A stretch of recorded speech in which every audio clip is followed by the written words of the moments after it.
এটা মিঠা হাঁহিৰ সৈতে আজিৰ ভিডিঅ'টো আৰম্ভ কৰোঁ। আহক লগতে চেনেলটোক ছাবস্ক্ৰাইব কৰিব, বেল আইকনটো প্ৰেছ কৰি দিব।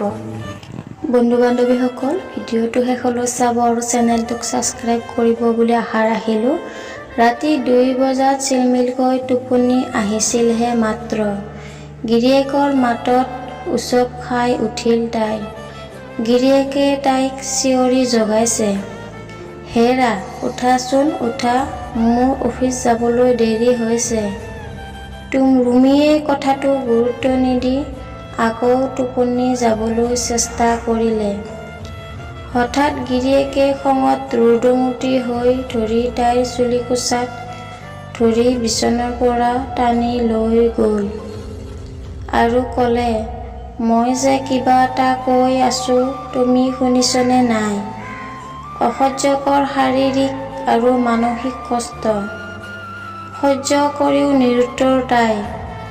উত্তৰ দি জানো কিবা লাভ আছে তাইৰ? এনেকুৱা পৰিস্থিতিৰ সৈতে তাই আজিকালি প্ৰায়ে পৰিচিত হৈ পৰিছে। যোৱা 5টা বছৰে এনেকুৱা দিন পাৰ কৰিছে তাই। 7 বছৰ আগতে দুয়োখন ঘৰৰ সন্মতিক্ৰমে পাপু আৰু ৰুমিৰ বিয়াখন হৈছিল। বিয়া হৈ অহাৰ পিছৰ পৰা তাই যেন দুখ কষ্ট কি বস্তু পাহৰিয়ে গৈছিল। দৰিদ্ৰতাৰে যুঁজি থকা দেউতাকৰ ঘৰখনত তাই অভাৱ অনটনৰ মাজতে দিনবোৰ পাৰ কৰিছিল। দেউতাকৰ ঘৰখনত তাইৰ কষ্ট দেখিয়েই পাপুৱে বিয়াৰ পিছত তাইক কোনোদিনে একো অভাৱ অনুভৱ কৰিবলৈ দিয়া নাছিল। পাপুৱে তাইক যেন নিজতকৈও বেছি ভাল পাইছিল। বিয়াৰ 2 বছৰ পিছত সিহঁতৰ মাজলৈ এটি ল'ৰা সন্তান আহিল। ল'ৰাটোৰ জন্মৰ কিছুদিন পিছৰ পৰাই পাপুৱে কিছুমান অস্বাভাৱিক আচৰণ কৰিবলৈ ধৰিলে। প্ৰথম অৱস্থাত ৰুমিয়ে একো বুজি পোৱা নাছিল।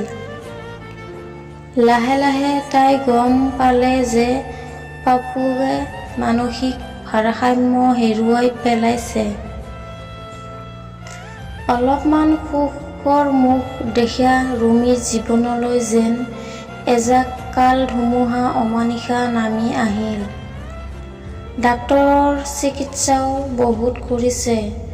প্ৰথম অৱস্থাত অলপ সুস্থ হৈছিল যদিও পিছলৈ সি ঔষধ খোৱাই বন্ধ কৰি দিলে। তেতিয়াৰ পৰাই সি আৰু বেছিকৈ বেয়া আচৰণ কৰিবলৈ ধৰিলে। তাইক মাৰপিট কৰিবলৈ ধৰিলে। ওচৰ চুবুৰীয়া মানুহক ৰাতি শোৱাৰ পৰা উঠাবলৈ চেষ্টা কৰে। ৰুমি আজিকালি কৰবালৈ ওলাই গ'লে মানুহবোৰে সেইজনী বলিয়াটোৰ ঘৈণীয়েক বুলি কোৱাটো বহুতবাৰ শুনিছে। মানসিক ভাৰসাম্যহীন মানুহ এজনৰ সৈতে কি ধৰণৰ কটাইছে সেয়া হয়তো তাইৰ বাহিৰে আৰু কোনেও বুজি নাপায়।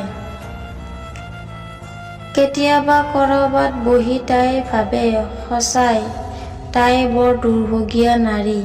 বন্ধু বান্ধৱীসকল, ভিডিঅ'টো চোৱাৰ বাবে বহুত ধন্যবাদ।